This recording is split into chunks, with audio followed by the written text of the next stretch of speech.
கடலூர், விழுப்புரம் மற்றும் புதுச்சேரியில் பெய்த கனமழையால் இயல்பு வாழ்க்கை முடங்கியுள்ளது.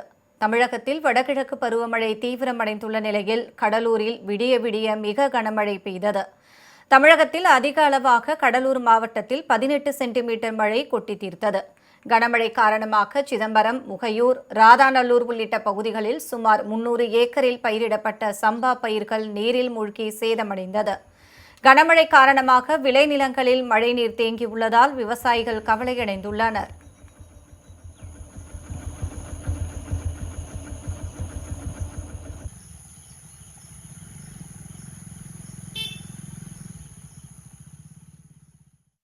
இதேபோல் வெளுத்து வாங்கிய கனமழையால் கெடிலம் ஆற்றில் வெள்ளப்பெருக்கு ஏற்பட்டது. இதன் காரணமாக அப்பகுதியில் புதிதாக கட்டப்பட்டு வந்த பாலத்தின் பணிகள் நிறுத்தப்பட்டன. கடலூர் நகர பகுதியில் பல இடங்களில் மரங்கள் முறிந்து விழுந்ததால் போக்குவரத்து பாதிக்கப்பட்டது.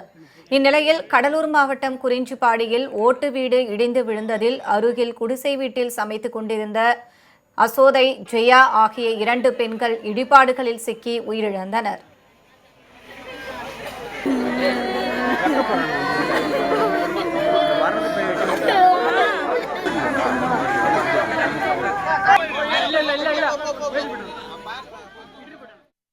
விழுப்புரத்தில் தொடர்மழை காரணமாக போக்குவரத்து கடுமையாக பாதிக்கப்பட்டுள்ளது.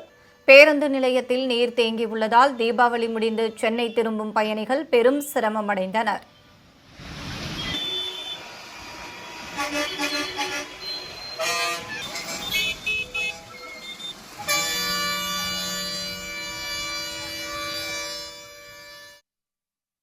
திண்டிவனம் மற்றும் அதனை சுற்றியுள்ள பகுதிகளில் கனமழை கொட்டி தீர்த்தது.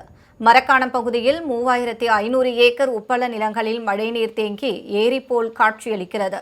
இதேபோல் கிழக்கு கடற்கரை சாலை விரிவாக்க பணிகள் நடைபெறுவதால் மழைநீர் கடலில் கலக்க முடியாமல் உப்பளங்களில் புகுந்துள்ளது.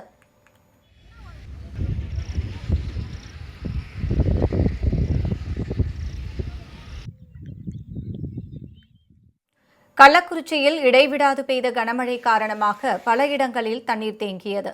பாளையப்பட்டு தெருவில் சுவர் இடிந்து விழுந்து மண்பாண்ட தொழிலாளி காயமடைந்தார்.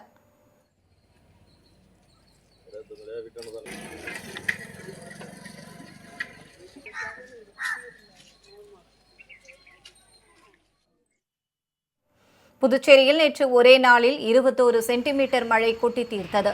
அண்ணா சாலை, காமராஜர் சாலை உள்ளிட்ட பல்வேறு பகுதிகளில் மழைநீர் வெள்ளம் போல் சூழ்ந்ததால் வாகன ஓட்டிகள் கடும் அவதியடைந்தனர்.